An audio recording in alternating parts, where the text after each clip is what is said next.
Hello everyone and welcome to The Enemy by Pearl S. Buck. Today it is the fourth lecture that I am sharing with you. Let's have a recap of the previous lecture quickly. In our previous lecture, we had seen that Dr. Sadao and Hannah, they notice a dark figure, and when they approach closer to the figure, they find that it was a white man who was injured and shot at the back. The man, he was bleeding profusely because the wound, it had reopened. And Dr. Sadao, he quickly packs the wound with sea moss. But still, he is in a dilemma whether to take him into his house or hand him over to the police. But he comes up with an idea of throwing this man into the sea. And Hannah, his wife, admits or agrees to his decision. Now let us see what happens next. If we sheltered a white man in our house, we should be arrested. And if we turned him over as a prisoner, he would certainly die, Sadao said. So Sadao, it seems he is struck by the dilemma. The paradox is that he could do neither. Neither he could take him in, because if he took the man into his house and if it is found out, then he would be guilty and he would be arrested by the police. But if he turned the man over as a prisoner to the police, then he would not be the man, that white man, he would not survive. He would certainly die because he would be killed, he would be shot dead. So what to do? The kindest thing would be to put him back into the seas, Hannah said. But neither of them moved. They were staring with a curious repulsion upon the inert figure. The inert figure, that means the figure of the man who is inert. He was not moving, he was lying motionless because he had collapsed. He was not in his senses. And Hannah and Dr. Sadao, though they thought that it was the best thing to throw this man into the sea, they hesitated to do so. They could not do so. Something stopped them from doing that. However, they kept on looking at the man with a curious repulsion. What is the meaning of curious repulsion? A strange feeling of disgust and contempt, hatred. They didn't know why, but then there was a strange feeling of hatred towards the white man. Probably it is the sense of racial prejudice. What is he? Hannah whispered. In a very low voice, Hannah asked, "What is he?" "There is something about him that looks American," Sadao said. Now, Dr. Sadao, having stayed in America for quite some time, he could make out from the looks, from the appearance of the man, that he was indeed an American. He took up the battered cap. Battered cap means a cap that is damaged or destroyed.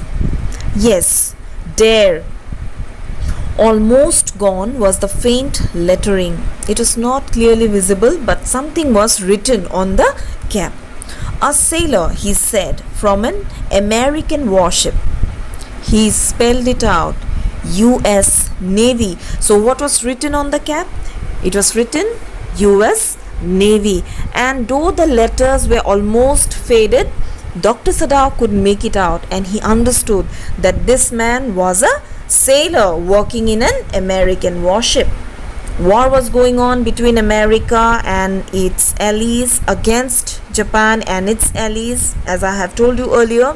And during this war, and man or a sailor, many sailors or many people were being arrested, many soldiers were being arrested, and this man was one of those captives of war. He was a prisoner of war.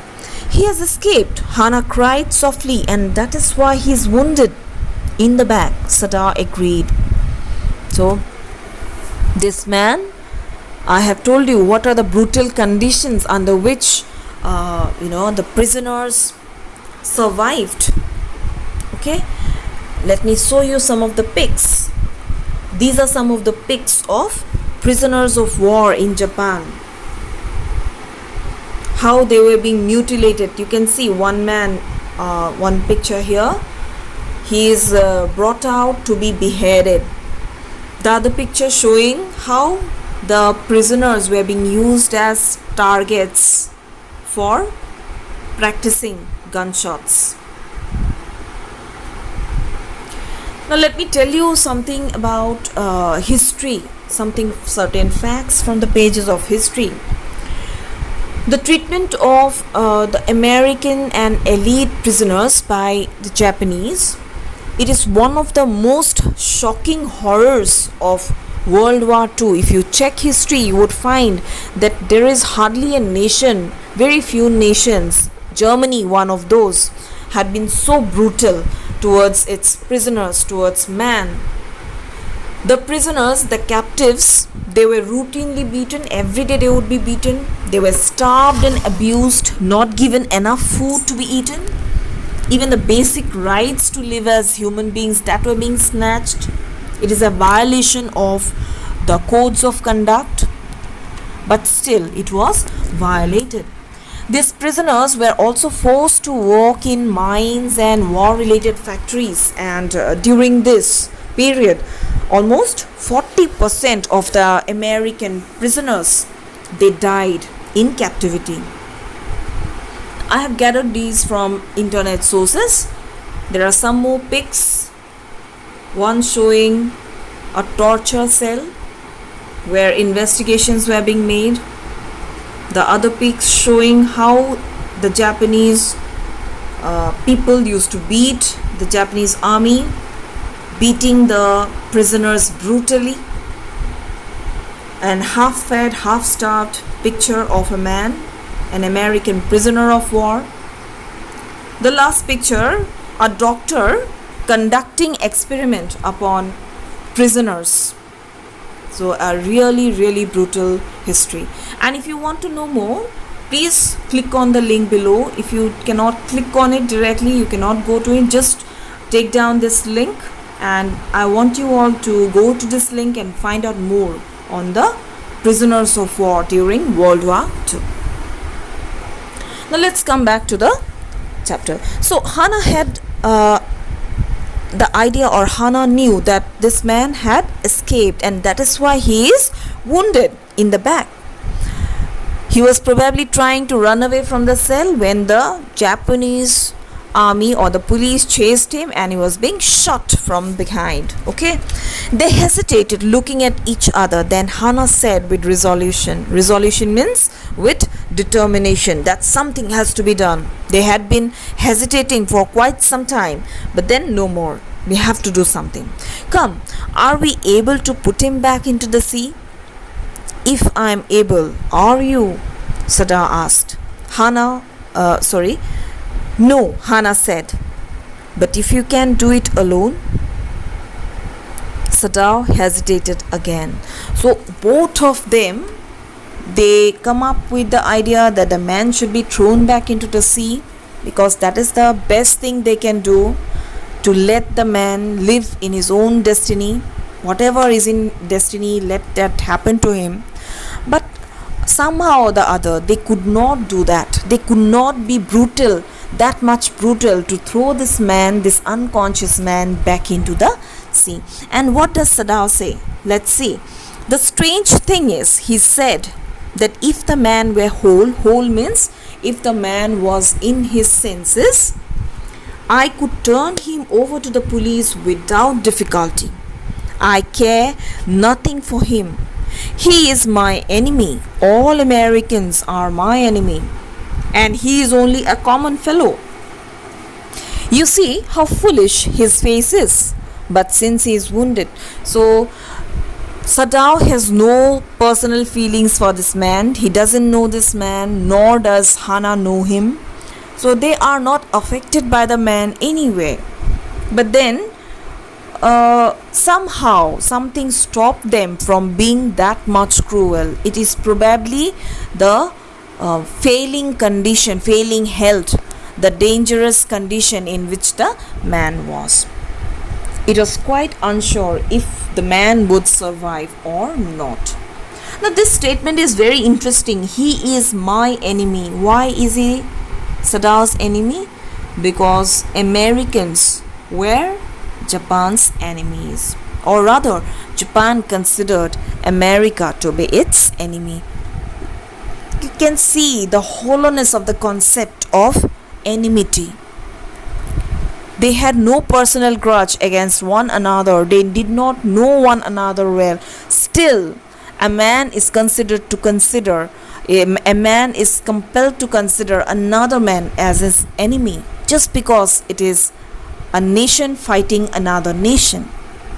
So wars bring about disaster to humanity. Okay, now let's come back to the lesson once again. You also cannot throw him back to the sea, Hana said. Then there is only one thing to do. We must carry him into the house. But the servants? Sadao inquired. Okay, so since it was decided that neither Hana nor Sadao could throw the man into the sea, they had to do something about him. They had to treat him. And for this, they had to bring the man into the house. But there was one problem. The servants were present in the house. We must simply tell them that we intend to give him to the police, as indeed we must, Sadao. So there is an idea. Hana says that let us tell them that we are going to hand him over to the police. We must think of the children and your position. It would endanger all of us if we did not give this man over as a prisoner of war. Japan and its authorities can be very harsh upon Sadao and his family if they hid the man, or if they tried to conceal or keep the secret from them. So Hana was quite worried about how the presence of a white man in their house is going to affect the destiny of the family. It was really a dangerous, it was a risk they were taking up just for a white man. Certainly, Sadao agreed. I would not think of doing anything else. So Sadao agrees that indeed he must, or rather they must, hand this man over to the police. Thus agreed, together they lifted the man. He was very light, like a fowl. Fowl means a bird that had been half starved for a long time until it is only feathers and skeleton. So his arms hanging, they carried him up the steps and into the side door of the passage. They carried the side door of the house. This door opened into a passage, and down the passage they carried the man towards an empty bedroom. It had been the bedroom of Sadao's father, and since his death it had not been used. So they lifted the man, and what was the condition of the man? He was as light as a half-fed fowl, half-fed bird. You can see the picture of a half-starved American prisoner of war. It is a real picture. Okay, this man, however, he had survived death. Okay, and together with Hana's help, Sadao lifts the man and brings him inside the house. And they carry the man into an empty bedroom which belonged to his father. Sadao's father is dead, and after his death the bedroom had not been used. Okay, so it had been the bedroom of Sadao's father, and since his death it had not been used. They laid the man on the deeply matted floor. Well, here there is a small description of the bedroom. Everything here had been Japanese to please the old man, who would never in his own home sit on a chair or sleep in a foreign bed. Hana went to the wall cupboards and slid back a door and took out a soft quilt. She hesitated. The quilt was covered with flowered silk, and the lining was pure white silk. So this is a picture of a traditional Japanese bedroom. Okay, and Sadao's father, it seems he was a very orthodox man, and we had already seen how orthodox he was. Even his son, he could not decide to get married immediately, because he knew that if Hannah was not pure in her race, his father would not accept her as his daughter-in-law. And now there is a second instance of his father's orthodoxy about upholding his Japanese culture and tradition. He was a man who would not accept anything that is foreign.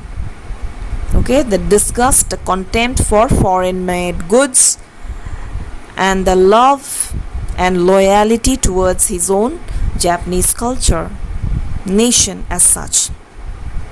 Okay, and Hannah, she also hesitated because the room had been kept so well. Okay, it was so well maintained. Though the father had been dead for a long time, they had kept it, maintained it in a very neat and tidy manner. The quilt that she had taken out, it was a very flowery floral silk with pure white lining below. And she hesitated. Now, why did she hesitate? Let us see. "He is so dirty," she murmured in distress. So that is why she hesitated to, she didn't want to dirty the lining, the white lining of her pure silk quilt. "Yes, he had better be washed," Sadao agreed. "If you will fetch hot water, I will wash him." Sadao agrees that, okay, you bring me some hot water and I will first clean the man. Only after that we can put him to the bed or on the bed. "I cannot bear for you to touch him," she said. "We shall have to tell the servants he is here." "I will tell Yummy now. She can leave the children for a few minutes and she can wash him." It's very difficult for Hannah to see her husband treating someone who is foreign, treating someone who is so dirty, and treating someone who is an enemy, a white man. That is why she decides that the secret must be revealed before the servants, and let us use the servants or ask the servants to touch this man, not you. You can see the racial prejudice that grips the mind of Hannah. Though she is a human being, though she has humanitarian values, still there was that sense of discrimination towards the white man, and that that comes to the top in most of the times, in the most critical of times. She could not accept that her husband would be washing a white man. So she goes and to inform Yummy. Now, who is Yummy? Yummy is actually the babysitter of the children, and she is a loyal servant. And Hannah decides that let us tell Yummy. But the utter pallor of the man's unconscious face moved him first to stoop and feel his pulse. It was faint, but it was there. He put his hand against the man's cold breast. The heart too was yet alive. The utter pallor means the pale color of the face. The man had been unconscious, he had been bleeding already, much blood has been spilled. Okay, so that is why his face has turned very pale, and Dr. Sadao, he feared that this man might have died. So he stoops by instinct. As a doctor, he stoops and feels the pulse, and he finds it. It was very faint and weak, but then still the pulse was going on and he was alive. "He will die unless he is operated on," Sadao said, considering. "The question is whether he will not die anyway." Mark this line, very, very important. The question is whether he will not die anyway. On one hand, Sadao understands that the bullet, you remember there was a bullet still inside that wound. It had not been tended.